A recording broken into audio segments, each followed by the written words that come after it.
Good afternoon, everyone. Thanks for joining us for Practical and Tactical Actions for Small Business Owners. I have just a few announcements. For those of you who are requesting credit, please note that to receive CE credit, you must remain logged into the video portion of the webinar for the entire program. Logging into the audio portion only is not sufficient for CE credit. Continuing education credits are being offered for the following designations: CFP, CIMA, CPWA, CIMC, RMA, CPE, and SHRM. Also, at the end of the webinar, we would like to request that all attendees fill out the evaluation form that will pop up. If you have any questions during the presentation, please submit them through the question box. At the end of the webinar, we'll answer as many questions as we can, but we want to be respectful of your schedule and end on time. If we don't get to your question today, we will definitely follow up with you afterwards. Tomorrow, you'll receive an email with a link to replay today's broadcast. Now let's get started. Our instructor today is Mary Reed, Pentegra's National Director of Pension and Protection Planning. Mary is a specialist in qualified tax advantage strategies for small business owners. She helps those business owners turn a good year into a great year by keeping more of what they have earned. Mary, I'll turn this over to you to start talking practical and tactical actions. Okay, thank you very much and welcome everyone. So our agenda for today's call is hopefully talk about how we can keep more of what a business owner earns through deductions, pay less taxes, keep more of what they earn. Talk about what you need to know about the Secure Act, both 1 and 2 that you should be aware of. Those changes have been taking place and there are quite a few of them. What's happening with state plan mandates, quite a bit of action there as well, so we'll try to bring you kind of up to date. How can I limit liability related to my company's retirement plan? This is increasingly becoming an awareness that business owners have who are sponsoring plans. How can I take better care of my key employees, those people I really want to keep? And how do I create a better, more productive workforce? So these are, kind of all employment business issues that we'll touch on as we get through the next hour. And hopefully by the time we're done, you'll have a better understanding of how you can use retirement plans, qualified retirement plans, and we'll talk a little non-qualified as well to help achieve these goals. You'll have a little firmer understanding of the Secure Act changes that are being implemented as we speak and are now affecting employers. Learn elements of a plan governance process to keep plans in compliance so we don't get the employers who sponsor them in trouble. Identify some popular executive compensation arrangements and also about other programs to offer financial wellness programs to employees. So how can I keep more of what I earned? One of the biggest factors there is taxes.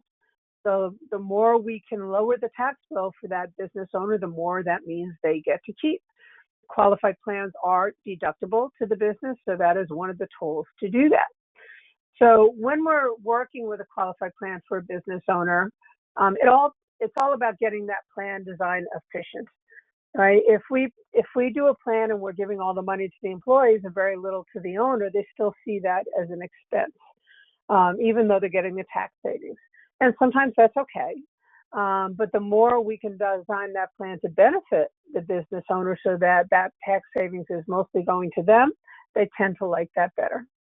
Most small business owners really don't know what's available to them, and that's our job and your job to help them understand what their options are. There are a wide range of options. They range from IRA plans, whether it be an individual IRA, a simple IRA, a SEP IRA, all the way through the assortment of qualified plans, which are under a different section of the code, under Section 401A of the code, which gives us a whole nother realm of opportunities. Of course, there you'll find 401K, profit sharing, defined benefit plans.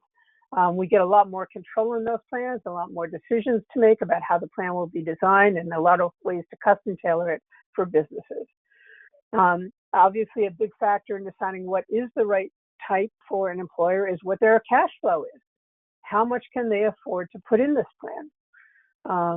How much do they want to put in this plan? What can they do next year? What about the year after that?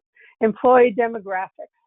We can use plan designs that will favor anyone who is older and higher paid. or we can treat everybody the same. What are their objectives? Who do they want to favor? They also frequently will tell us who they do not want to favor. And around those objectives, we design a plan to get us as close to their objectives as we can while staying obviously in compliance with the rules. And so there are a lot of different options we can work with. And this is where the whole process begins, is in plan design. So here's just kind of a quick snapshot of what the contribution opportunity can look like. A lot of small, closely held businesses will have SEP and simple IRAs in place. Why do they do that? It's easy to do. It doesn't cost any money to set them up. They are tax deductible and they have their advantages, but the amount you can put in is very limited. In a SEP, the maximum contribution is 25% of the payroll of the total payroll for all the participants in the plan. Whatever percentage is contributed, every employee in that plan gets the same percentage of pay. The maximum someone can get, we know 25% is the maximum, but from a dollar perspective, the maximum amount somebody could get in a SEP for 2024 is $69,000. And we, of course, are still doing plans for 2024 and will be for quite a while. For 2025, that number is $70,000. So if that's, within that business owner's budget and their demographics work well to that, that could be a perfectly fine solution for them. A simple IRA is kind of a simplified 401k alternative. Now, we can't put as much in this plan. This is now about salary deferral, right? The SEP is all employer contribution. Now we have salary deferrals. And you can see down on the bottom here, standard deferrals, $19,500 for 2024. That becomes $20,000 in 2025. There's also a mandatory employer contribution in these plans. The maximum between the salary deferrals and the employer contribution is $39,000 for 24 and $40,000 for 2025. There is a catch-up provision for people who are 50 and older, and you can see those on the screen. But what if they want to do more than that? What if they have a large amount of cash flow to work with and they're profitable and have a very large tax bill? Now we want to start to look for some options that have higher contributions. Now, if the simple IRA is a kind of a simplified version of a 401k, let's look at a true 401k. Now our deferrals for 24 are not $19,500, they're $30,500. $31,000 is the new number for 2025. And if you are 50 or older, you get another $7,500 in catch-up that you can do. So now we're up to $77,500, significantly greater than what they could have done in that simple plan. Now, they could do a 401k as a salary deferral only, or they can add a profit-sharing contribution in that plan as well, or a match contribution, and that could get us up to that $70,000 if you do not have the catch-up. But if you have the catch-up, $77,500, that maximum. Now, what if that is still not enough? All right, we have another place to go. We can go to defined benefit plans. Now, defined benefit plans have no dollar limit on the contribution. There is an ultimate limit on the benefit. However, the contribution is whatever is actuarially required to fund that benefit. So we can get contributions that are significantly greater than $70,000 when we go to a defined benefit plan, depending on the age and pay of that person. We see them sometimes for a single person, it could go as high as $300,000. All depends on the particulars, but there's a lot more opportunity there for that business owner who wants those bigger numbers. So how much? Here's kind of a way to break it down to try to simplify it. So if their contribution goal is at the lower end, which is at the top of this graph, right, up to $7,000 or $8,000, they could do that with an IRA, whether it be a traditional or a Roth. If they want to get a bit higher, we see them going up to $22,900 or $24,500 for 24, going up a little for this year. They could do a simple. That would get them there. But if they want to get to the $23,000 salary deferral or $30,500 or the higher numbers for 25, now we have to go to a 401k. Well, what if they really want to get it up from there? We can add profit sharing to that 401k further down the chart. Now they could do a simple, and now they're kind of in between. Now we're up to 33,000, 35,000. We know on the SEP the limit's 69,000 or 70,000, 24 to 25. But if we go with a 401k profit sharing, we get that same 25%, same limit, but now we can also add the salary deferral. And we'll get to the Secure Act to talk about this, but for people who are 60 and older, that catch up just got bigger. Now they could actually get up to $81,250 just in that 401k with profit sharing. And then lastly, we can go to the defined benefit. We know the numbers will be substantially greater than that $70,000. We have to run each individual's numbers to know what that will be because it's an actuarial calculation, but they could be significantly higher. Now, there are some other trade-offs, right? If you do a SEP, it's completely flexible. That employer could contribute once and never contribute again. They're not on the hook. Simple is a little more restrictive. They have to keep that plan in effect so they can decide to stop it at any time. They just have to notify the employees. 401k profit sharing, the profit sharing piece is always flexible for the employer. Defined benefit plans do become a commitment. We are promising an employee a benefit at retirement in these plans, and so the employer is making a commitment to make that contribution. So in today's environment, the most popular form of defined benefit out there is cash balance plans. So defined benefit plans come basically in three basic types. Your traditional defined benefit plan, that's the one, your parents and grandparents might have had at a big corporation where they worked all their lives and they get to retirement age and get a monthly benefit of,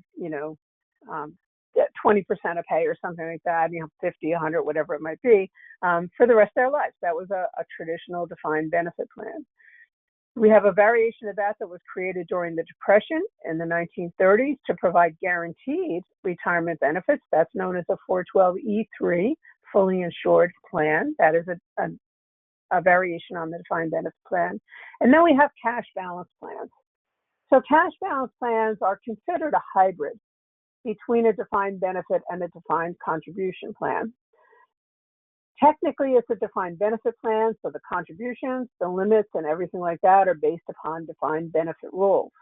However, to the participant, it looks like a defined contribution plan because the way the benefit is defined in these plans is not some future benefit percentage of pay at retirement. It's defined as a current annual contribution credit. So if I were getting a current annual contribution credit of $10,000 and I'm here for 10 years, I'm going to get that 10 times. I know I'm walking away with $100,000.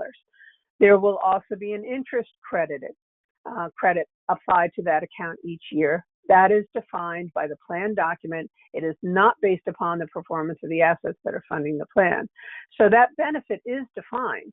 It's just defined as a current value instead of a future value.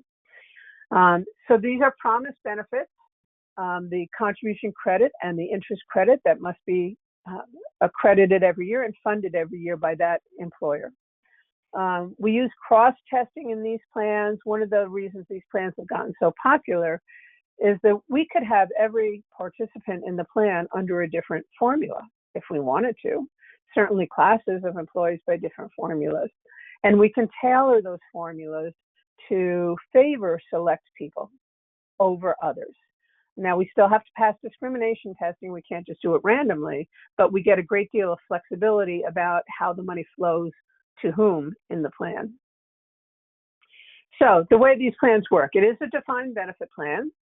So we're going to start like any other plan. We start by getting information about the employer and the demographics of the employees to do a plan design, to favor whoever that business owner wants to favor within the budget that they can afford. Once that design is complete and the employer likes the design and they want to move forward, we have to create the plan. Qualified plans are created by writing a legal document that creates the plan in trust. Once that document is signed by the employer, they have a plan. In that plan document, we'll define the terms of who's eligible, what the eligibility requirements are, what the vesting requirements are. The longest we can keep somebody out of any qualified plan, generally speaking, is they have to be there for a year and work 1,000 hours to come in the plan. There are some exceptions, but that's the general rule. Vesting in these cash balance plans must be a 3-year vesting schedule, which is shorter than is required in any other type of plan, but that is required here. Earned income, right? The benefit is based upon income. Well, what's the definition of income? If we're doing this for any kind of corporate entity, S Corp, C Corp, LLC, taxed as a corporation, the definition of compensation is their W-2. But for any pass-through entity, it will be their net taxable earned income before the deduction, such as a sole proprietor, partnership, LLC pass-through. We have to look at that net income. The employer must make contributions every year. They have to make those contributions by the time they file their tax return, including extensions. However, in funding any kind of defined benefit plan, you run out of time September 15th of the following year. So for employers who might put in a plan now for 2024, they can still put in a plan so long as they have not filed their tax return, and they have up until they file that return to make the contribution. Cash balance plans, while the benefit is defined as an individual account, the assets are actually one single pooled account, funding all the benefits in the plan. There are actually no individual accounts. It's the TPA's job to keep a record of what each participant's actual individual benefit is. That's one of the roles of the TPA. But the assets themselves are pooled, not in individual accounts. Now, a winning combo. You will see if you are working with these plans with clients that most of these plans are designed as a combination. So what does that mean? They're combined with a 401k plan. Now, when I say combined, I mean that for testing purposes. There are still two independent plans. There'll be a 401k plan and a cash balance plan. But when we do the design, we will typically favor the higher paid people that we want to favor in the cash balance plan, and the employees will get a minimum in there. And then in the 401k profit sharing, everybody gets to make deferrals, but then the employer will make a profit sharing contribution at whatever level is needed to get past the testing for the discrimination test of testing the two plans together. From a testing perspective, without getting deep into the rules, we get more leverage testing that way than if we did the cash balance as a standalone. So how much money can we put in these plans? Well, age is going to drive the numbers, obviously age and compensation. For example, if we, let's start with the 35-year-old. Well, they can make their these are 24 numbers. They can make their $23,000 salary deferral. Or if we did profit sharing, they could get $69,000. If they do, 401k with profit sharing, it's a total of $69,000, $23,000 of deferral, and the rest made up by profit sharing. For them, the maximum cash balance amount would be $91,000. So if we maxed up both plans, they could get $183,000. But let's go down and look by the time they're age 60. If we're designing this plan for a 60-year-old, their deferrals are now $30,500 for 24. Additional profit sharing, $76,500, right? They get the greater amount because they got the catch-up in there. But look at their cash balance, $318,000. Together, we could now give them deductible contribution of $425,000. So think about this person who owns a business, and they've been crying over their tax bill because they're very successful, and they have cash flow, and all they've been doing is a step. And putting away their $69,000, and suddenly we can show them, you can put away $425,000 if you'd rather. Does everybody have the cash flow to do that? No, but there are lots of business owners who do. And of course, here's the 25 numbers, which just go up a little because we had cost of living adjustments raising the numbers. Now for that 60-year-old, we're up to $432,500. So you can see we're talking about substantial amounts here. If they're contributing $432,000, maybe we're saving over $100,000 in taxes. Easily over $100,000 in taxes. So that's usually would be significant to most business owners, and that they would generally like to do that. So as I said, so they put this money in the plan, and it will be in one pooled account. So where do you invest it? We get asked this all the time. Where do I invest this money? You can have it in any investment that's legal, but this is not a place to be adventurous. In defined benefit plans, right, we have a defined benefit that we'll have to pay in the future. The funding to get there, we want to be nice and steady. If we get adventurous in the market and we suddenly have a loss one year, we'll have to raise our contribution after that to make up for that loss. Let's say we went the other way. We had a banner year and we made a lot of money. Well, we're going to lose some of our deductible contribution because now we have extra money in the plan. In a cash balance plan, you're kind of looking for a return that will mirror the interest credit that's going to be given to each participant every year. The most commonly used credit rate right now is 5%. Recently, with Secure Act 2.0, it allows for that rate to be as high as 6%. Can't be higher than that. It can be a defined rate in the document, or it can be tied to market rate.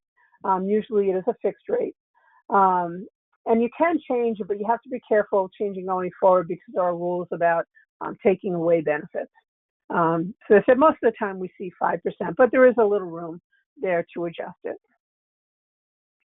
Who are the candidates for cash balance plans? Now, the obvious ones, at least the ones I think are the obvious ones, are successful businesses that are naturally tiered.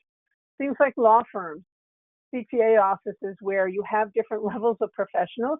You could design this cash balance to mirror that same laddering. Another one is where we have multiple partners in the business and they're different ages, but we want to equalize their contribution. And they have younger employees. Another one where we see a lot of these doctors' offices, physicians' offices. At this point in time, almost every physician has a 401k plan in their practice, but they don't all yet have a cash balance plan, and they have the cash flow frequently to be able to afford it and to do it. The not so obvious one is one single person businesses. We can take a single person business and do a cash balance. Now, we could do a traditional defined benefit plan or a 412. The advantage for that person of the cash balance plan is that of the types of defined benefit plans, it is the most flexible. So if they want some room to be able to flex those contributions, the cash balance might be a better fit.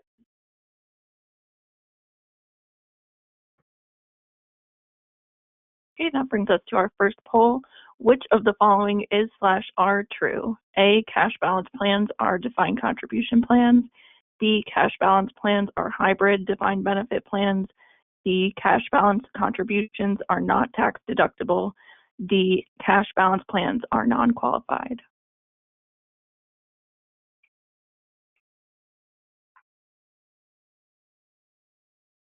Poll will remain open for another 15 seconds.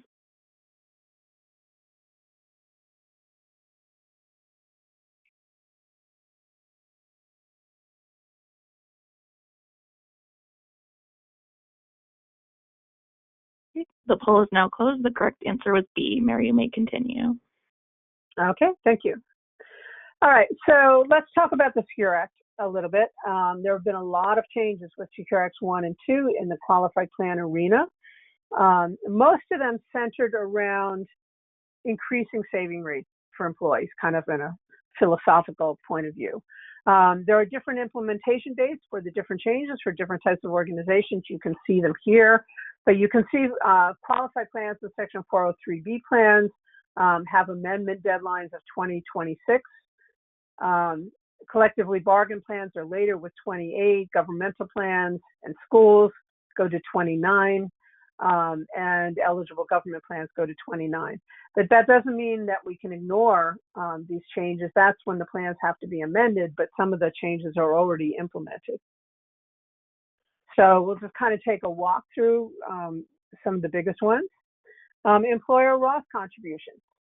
And it now allows, it's to put a provision into a defined contribution plan like a 401k plan that matching or non-elective contributions can be made on a Roth basis instead of a pre-tax basis. So if that employee wants, maybe they're making Roth deferrals and they want the match as Roth, they can now do that, which they couldn't do before. Self-corrections, right? We know things go wrong operationally with qualified plans. It's unfortunately not unusual. So there are self-correction programs the government has where the employer can go in and kind of say, sorry, we made a mistake. What do we have to do to fix it? They're offering some more options now to make that easier.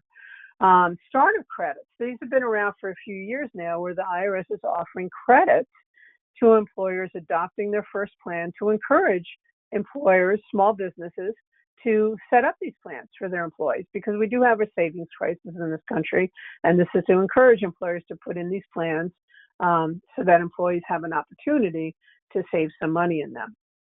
And the employers do appreciate this, in my experience. This is a new one, incentives. Employers can now give a small cash incentive to employees to encourage them and reward them for saving in their 401k, like a gift card, if you decide to defer in the plan. Again, it's a little bit of bribery. It's just another persuasive tool to try to get that participation up. When you get to retire, the age for required minimum distributions, which was changed, right? It used to be 70 and a half. Then it got moved to 72. Now it's at age 73 if you're born before 1960, or 75 if you're born after 1959. If you didn't take your required minimum distribution, the penalty was 50% on what you should have taken and didn't. They did reduce that to 10%. I'm sorry, to 25%. In some limited circumstance, you can get it down to 10. SEPs and Simples never allowed Roth contributions, and now you can have Roth contributions in those plans as well. We have a new type of plan called the Starter 401k, and there's also a Starter Safe Harbor 403b plan. This is a simplified version of a 401k to make it easier and less expensive for very small employers to adopt these plans. However, the limits are lower. In my experience so far, I have not seen these being implemented in the industry. They haven't really gotten a lot of action, but they are out there. Then we have emergency savings accounts, bringing together a couple of different things here that employers now have the option to offer non-highly compensated employees, so not, the rank and file employees in the plan emergency savings accounts. So this is funds they could access if they have an emergency. And it can be done with auto enrollment starting at a 3% contribution into those plans. When someone leaves an employer, if their account balance in a 401k is below a certain amount, other plans too, you can automatically pay them out in cash. That number had been $5,000 for many, many years. They finally updated it. Now it's at $7,000. If the account is over $7,000, you cannot just automatically cash it out, but you can if it's under $7,000. And this was a tricky one. When we started to be able to have Roth deferrals in a 401k, they were still subject to required minimum distributions because those rules overruled the Roth because it was a 401k. So they fixed that. They now, along with those RMD rules, do not apply to designated Roth accounts inside a 401k. This is another big change for employers who have established simple IRA plans, who now may have grown and want to change and up that plan to larger amounts. Their hands were tied before. You could not change a simple plan until the next year because you could never have another plan in a year you have a simple plan. That rule was now changed by the Secure Act that you could switch mid-year from a solo K plan to from a simple IRA to a Safe Harbor 401k plan. So that has offered some flexibility for those employers. This is also a new one, mandatory Roth catch-up. So this is requiring, we've had catch-up contributions for a while, but this is requiring that if the employee earns more than $145,000, the catch-up contributions must be done as Roth. They cannot be done pre-tax. Now you see there's a 2-year administrative delay because there are some practicalities in getting this in place, but that's an interesting twist, I think, in how the catch-up is viewed. And then we have 529 to Roth rollover. So if people have excess money in 529 accounts for at least 15 years, they can roll that now to a Roth. Not unlimited, a maximum lifetime of $35,000, but for parents who had set up 529 plans, this could kind of be a little escape valve at the end if there is some money left. Another big change is we now have, for most employers, required automatic enrollment in a 401k and a 403b plan. So it used to be, right, when you became eligible to be in your 401k plan, you were given an election form that says, I want to defer or I don't want to defer. That has flipped. Now, when you become eligible to be in that 401k plan, you are automatically deferring.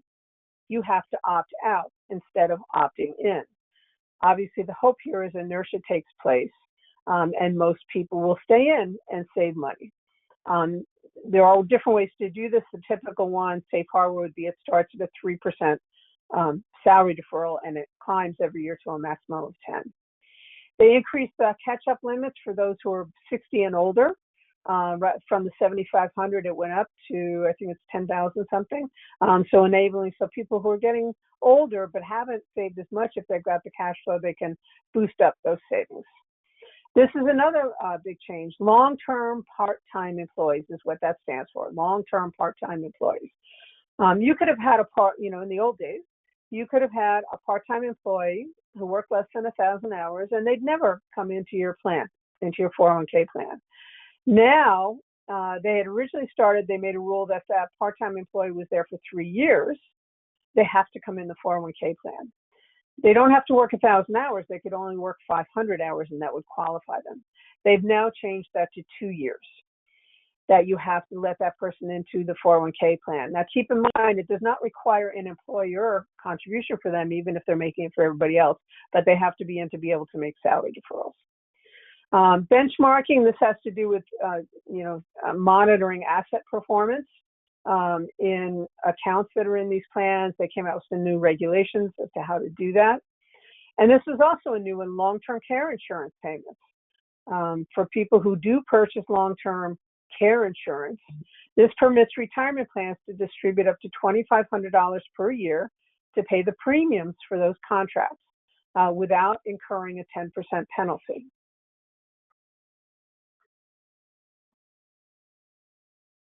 The polling question should now appear on your screen. Which of the following is the earliest amendment deadline for Secure Acts 1 and 2 provisions? A, December 31st, 2025. B, December 31st, 2026. C, December 31st, 2027. D, as soon as the provision is offered in the plan.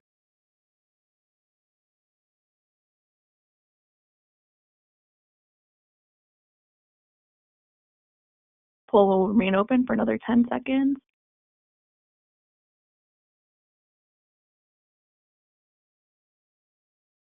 Poll is now closed. The correct answer was B. Mary, you may continue. Thank you. Okay. So some other changes. We can now group plans. This was created by the Secure Act and began in 2021, which seems like a long time ago now. But what this enables employers to do is companies could join together and be in this group plan. Typically, it'll be a 401k plan. And now that group of plans may file just one Form 5500, which is the annual tax return for a plan.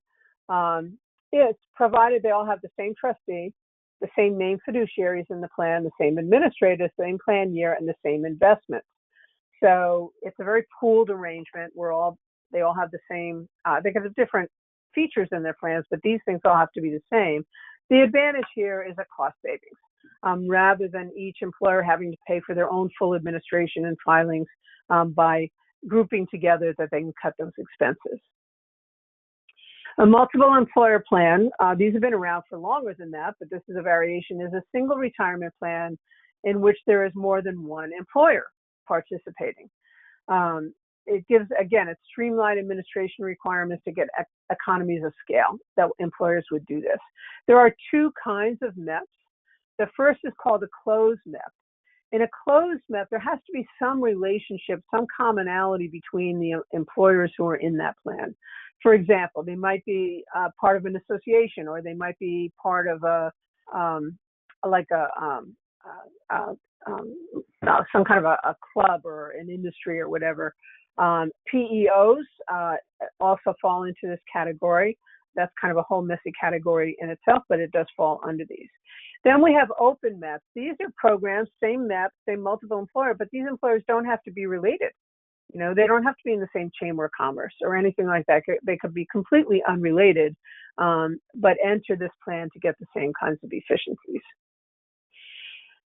Then we have pooled employer plans, which are another variation. It's a little different than a MEP. These became available in 2021. And again, this is unrelated employers who may participate in a single plan. The difference here, the plan must be sponsored by what's called a pooled plan provider, who has to be registered with the IRS and the Department of Labor. So there are some higher restrictions here about trustees and things like that.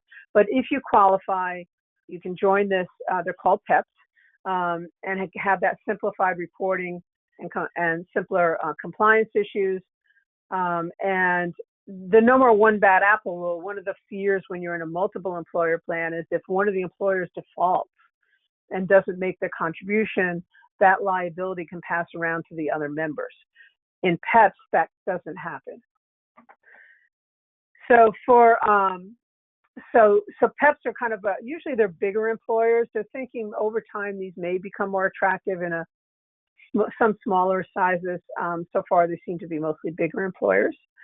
So talking of smaller employers, here are the startup credits that have been offered. So this is for employers with 50 or fewer employees. Secure Act 2.0 increased the credit that was offered by 1.0. It increased the tax credit from 50% of costs to 100% of costs, capped at $5,000 a year, and the credit is available for each of the first 3 years of the plan. There's an additional credit for employer contributions to defined contribution plans, up to $1,000 per employee. Now you see these are phased out for companies that have 51 or more employees, but the majority in this businesses in this country actually have less than 50 employees, and they would be eligible for these credits. It's for new SEP Simples and 401k plans, and not that SEPs and Simples necessarily have expenses, but certainly those 401k plans do. Another new credit is a small employer military spouse credit. Again, this is for small employers. They can get a credit for their 401k plan if they allow military spouses into the plan within 2 months of hire.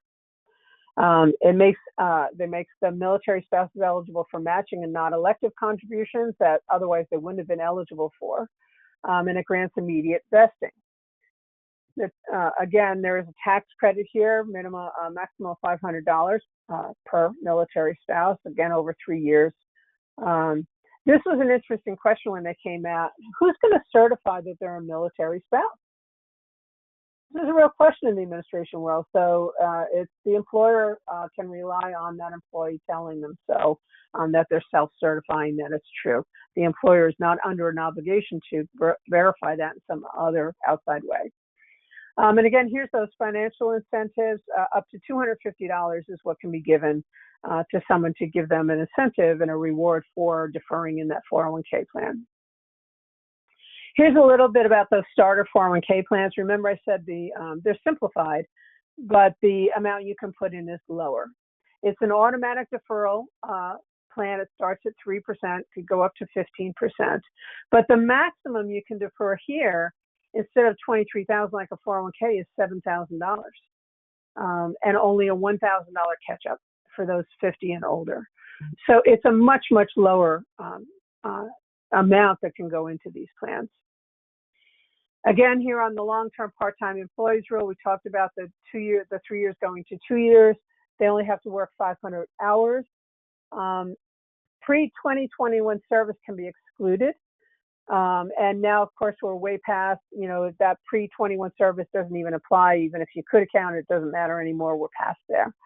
They do have to have age 21. We can have that requirement. But again, as I said, it only brings them in the plan for salary deferrals, not employer contributions. Loan matching, this is, having to do with the big student loan issues that are out there. The plan sponsors may elect to match qualifying student loan payments in the same manner that they would salary deferrals. The matching amounts are made to the plan, and loan payments are actually made to the loan processor.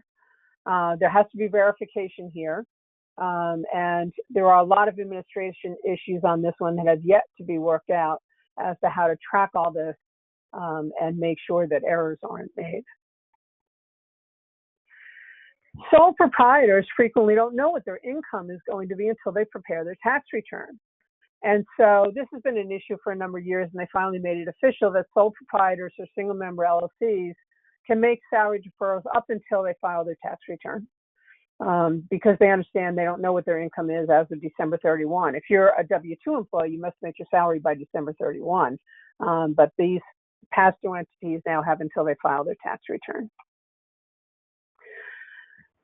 The option to treat match or non-elective contributions as Roth. So now a feature can be offered in the plan that allows the participants to elect to have some or all of their vested employer contributions treated as Roth accounts.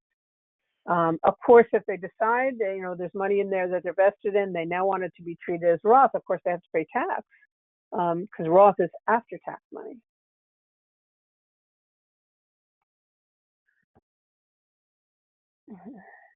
Okay, come on. All right. Secure 2.0, okay, we'll do here's a question on the credit. Thanks, Mary.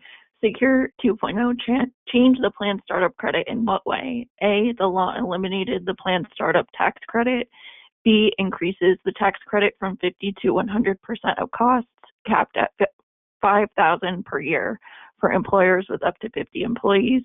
C, creates a new tax credit for employer contributions to DC plans up to a per employee cap of $1,000. D, B, and C. The poll will remain open for another 10 seconds.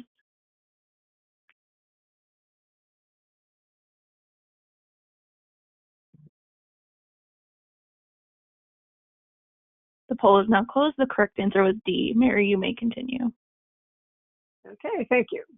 So let's just spend the next minute or two just talking about the plan mandates. Depending on what state you're in, you may have already been experiencing these. These are retirement savings programs being mandated at the state level, creating small employers who do not have another qualified plan in place to adopt these plans. There's been a lot of activity here. There's still more to come. That starter 401k plan that the IRS came out with is kind of an alternative at a federal level to these state mandates. Every state has different details to their plan, but you can see on the map here, the blue states already have these programs in place. The yellow states have already introduced legislation and are moving forward. They haven't completed it yet in the last 10 years. The peachy ones there, they've passed the legislation, they just haven't quite launched it yet. They're in the process. And you'll see the gray states, there's only 2 states that don't have anything that's at a legislative state on this yet. So this is going through the entire country. As I said, it is different in every state. You have to look at your particular state's program. But what we have seen is a lot of the small employers who are being forced into these programs, when they know that there are other alternatives and see what they could adopt, frequently they'll choose to adopt, a private retirement plan that we're talking about today, instead of the one being forced on them by the state, because it's more beneficial to them personally, and fits better with what they want to do. Not all the time, but we frequently find that conversation. So for those who do adopt qualified plans, right, when an employer adopts a qualified plan, whether it's a 401k plan, a defined benefit plan, a cash balance plan, they're taking on responsibility.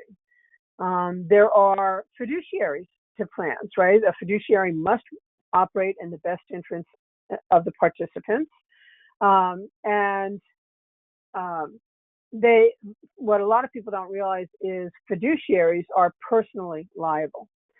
So the employer who adopts the plan has fiduciary responsibility. The administrator, the legal administrator of the plan has fiduciary liability. The investment manager of the plan has fiduciary liability. So these things need a form of government to keep them in compliance. So elements of that, whether it's being executed by the Department of Labor, the IRS, or internally, here are some of them.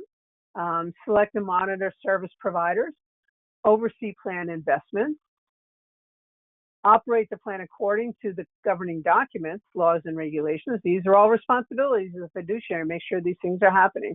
Keep documents up to date for law changes, and they do change all the time. Ensure fulfillment of reporting and disclosure requirements. There's required reporting to both participants and the government. Avoid and or mitigate conflicts of interest. Build, maintain, and document a plan governing process. We know that most plan failures from a governing standpoint, from compliance, are operational.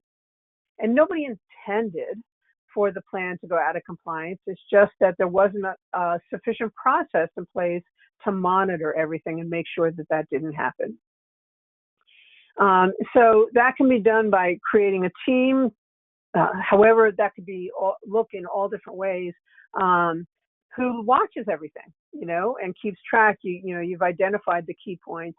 Ensure and you want to make sure that team knows what the objectives are. A lot of times there's a written plan, depending on the size of the plan we're looking at, and that they stay up to date on everything. So there are different ways you can offload some of this fiduciary responsibility. And the government realizes that, so they allow for this. So the first one is called 316. 316 enables the fiduciary of the plan to hire an administrator who becomes the administrative fiduciary of the plan. Now, this is different than a third-party administrator. When a plan hires a third-party administrator, they're just subcontracting work. Now, certainly that third-party administrator is responsible for doing everything correctly and can be held accountable, but they're not the fiduciary. If something goes wrong, it goes back to the fiduciary, who's the employer. Now, they could ultimately come after the TPA and you could end up in court, but when you hire a 316 administrator, they actually officially become the fiduciary. And so now, if anything goes wrong, it is their responsibility, and their error, they are on the hook. So it relieves that fiduciary liability, takes it off the shoulders of the employer. But besides passing on just the fiduciary, there are a lot of other reasons a 316 fiduciary can be very helpful. They'll simplify a lot of the demands that otherwise the employer has to take care of, saving time and money for that employer, where they might have to otherwise have to do those things in-house, have somebody at the company do them. Here, it becomes this 316 fiduciary's job, so that is not time spent at the employer. So a delegated 316 administrator is sort of like an outsourced HR function. So it does save time. It's time savings. It does reduce that liability, takes that off the shoulders of that business owner, increases HR capacity, because now whoever in HR was doing those things has time to free up to do other things. And it reduces audit risk, because now you've got somebody administering the plan who knows what they're doing, is responsible for it, knows they're on the hook for it, make sure everything gets done properly, reducing the risk of audits coming after that plan. So here are some of the ranges of the things that a 316 administrator does. Audit assistance, if the plan is audited, they would be involved in that. Distribution services, when participants leave, the distributions have to be processed and paid. Plan document services, keeping that plan document always current and in compliance. Giving out all the notices that have to be done to both the participants and the government reporting. Participant management services, making sure the right people are in the plan, the loans are handled correctly, all those kind of things. And then, of course, the reporting as well. 5500s that go to the IRS and the DOL. These all now become the responsibility of that 316 administrator rather than the employer. So there are a lot of advantages. I mean, there is an added cost to having a 316, but frequently if you price it out, it could actually be less expensive than keeping those functions in-house for an employer. And certainly that reduction of liability is a big advantage. Now, there's another aspect here, right? We have the operation of the plan, but then we have the investments. You can also hire a plan investment manager who becomes a fiduciary handling the money in the plan. They have full discretion over plan assets. This will be an RIA, a bank or an insurance company, some kind of professional financial institution. They are appointed and monitored. They still must be monitored by the plan sponsor. This agreement must be in writing, that they are the fiduciary. Then they are now responsible for all investment matters, including the appropriate investments, keeping it up to date, evaluating their performance, making sure they're staying in the right investments, and also, acquiring and disposing of assets. This again relieves the fiduciary responsibility off the shoulders of that business owner or the committee running the plan to move it on to the investment manager. So for 338, the plan sponsor still needs to have a process to do a proper evaluation to hire one, or they're at fault there. So they should have evaluate qualifications and credentials very carefully, evaluate the fees, are they reasonable? Obviously have a service agreement that they closely review, and then they do have to monitor them on an ongoing basis to make sure they are doing what they're supposed to be doing.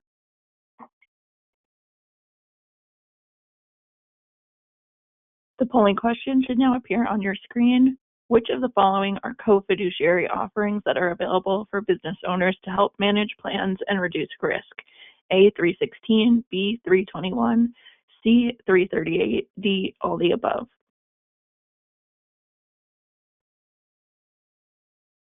Poll will remain open for another 15 seconds.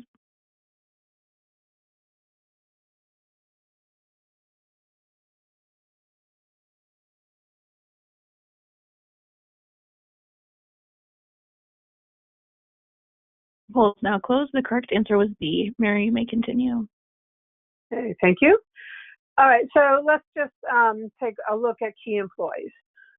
Because sometimes we want to favor key employees without giving anything to the rank and file employees because we have very select objectives here. There are different kinds of key executive programs, deferred comp, different kinds of insurance programs. There's a variation. Here's a couple of them here. Basically, they fall into three categories: pay as you go for the employer, create a sinking fund to fund these benefits, or institutional. Now, keep in mind for non-qualified plans, these are SERP plans, those kind of things. Non-qualified executive bonus plans are not deductible to the employer until benefits are paid. This is the reverse of qualified plans, right, or which are deductible as they are funded. So this is not a deduction, immediate deduction for the employer. This is usually about golden handcuffs, those kind of things to reward key employees they want to keep. Pay as you go is an IUO to pay the employee sometime in the future. They're promising they're going to pay them something in the future, which will come from the business balance sheet. It's paid from working capital. Typically companies with high growth who know they'll have that cash there to meet that obligation when the time comes. The second option is to create a sinking fund where the employer actually creates an account where they do put money in there to hold so that it will be there when it comes time to pay the benefits. There's no tax advantage in that account. The gains and the earnings will be taxable to the business, but it's a way to actually just kind of earmark the money and set it aside. And then last, we have institutional group insurance, BOLI. Also, these are funded with life insurance, and sometimes individual programs are too, because that gets better tax treatment for the corporation, depending on how it's been structured. So generally, the gains are not immediately taxed because they're using an insurance product here. And the owner may also participate in these programs themselves. So, but it's a different story for a pass-through entity. These programs, if you have in a corporation, you have a different tax rate for the corporation than you do for the individuals. If you're a pass-through entity, it's all one tax rate. So whether you're thinking about it at the business level or it's going to pass through to you as personal income, it's the same. So there's no tax leveraging here. Earnings and losses will pass straight through to the owner, who has to then report them on their personal tax return. As I said, they are not deductible until they become payable and taxable to the participants. And earnings on non-qualified plans are taxable to the employer as they accrue. So this will show up in their tax return every year. So here's an example. If we had an S Corp and they had $10 million in revenues, $9 million in expenses, and for a key employer, the owner makes a $250,000 after-tax contribution to a rabbi trust, the contribution is still reported as taxable pass-through earnings for the owner. If the rabbi trust earns $10,000, that's additional taxable income to the owner. So they are creating this fund to pay this benefit, but there's no tax advantage at that point to do that. So what about the rest of the employees? Sometimes there are employees, that the employer would like to help benefit. Maybe they're not key employees and they don't want to do as rich a plan, as a top hat plan. But this has become, in more recent years, another benefit that employers are offering employees, and that is some financial wellness education to help employees better handle their money, do better with their finances. And I'm sure, everybody's experienced that a lot of people don't know what to do. They just don't know what to do. Surveys have shown that 74% of employees want help with their finances. They just don't know where to get it. Only 27% of plan sponsors currently offer financial wellness programs. More likely in larger plans, $5,000 or more employees, are more likely to have them. In smaller plans, that percentage drops from 53% to 18.3%. Big drop, as always, when you get to the smaller businesses. Financial wellness programs have the power to establish a more satisfied, engaged, and productive workforce, because now it's not just a program that actually helps that employee. It's a nice added benefit that they're receiving from that employer. And people who feel financially more stable also are probably more willing and happy to hang around. These have become increasingly, they have been growing at employers. If we went back, 20 years, you probably never saw one, but they have become growing popularity. There are resources here. You can see some of the links here, and I know you're going to have a copy of this where you can go and get, you or an employer could go and get more information about these programs. And what's available and how they can be offered, and if there's expense, what the expense might be with them. But this can be a very valuable benefit that an employer can offer out to their entire workforce. So we talked about qualified plans, right? If you do when an employer does a qualified plan, generally it's for all eligible employees. If they've worked 1,000 hours during the year, been there a year, and they're age 21, most likely they will come into the plan and they will receive some kind of benefit there, whether it's employer contribution or being able to make salary deferrals. So that's for kind of everybody, pretty much. Then we talked about, and the IRS has implemented some things like tax credits to encourage employers to put these plans in, and automatic enrollment in the 401ks to encourage employees to really save so they'll have a better future. We talked a little bit about non-qualified plans that the employer can implement for those select employees that they want to give something extra to, and then about financial well-being, which is another way that employers can, from a financial perspective, help their employees. And again, expand their employee benefit offerings, making them perhaps more competitive in the marketplace. So with that, I think we only have a minute or two left. I don't know if there are any questions.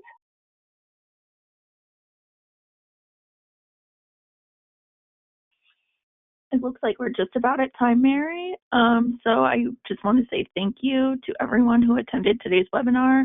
Any questions we did not get to today, we'll follow up with you separately. And as a reminder, please complete the survey questions that will pop up on your screen in just a minute. Everyone have a great rest of your day.